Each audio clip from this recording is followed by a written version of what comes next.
Hi everyone, welcome back. Today I will be teaching you how to make green chutney.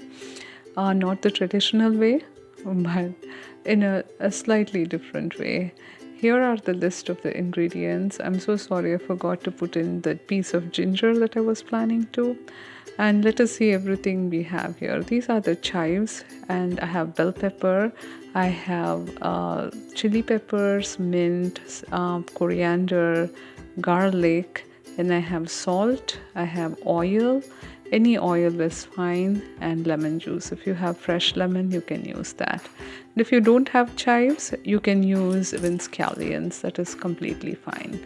I'm blending all these ingredients in the blender. You can add very little water or no water at all, and it will stay green. This chutney tastes amazing, and it will stay in the fridge green for a long time, at least up to 2 weeks, or you can freeze it also. Here you go. This is really delicious, and it's a very good twist and a variation to the traditional green chutney. I hope you all try this and let me know how it tastes like. Thanks guys, thanks for watching. Bye bye.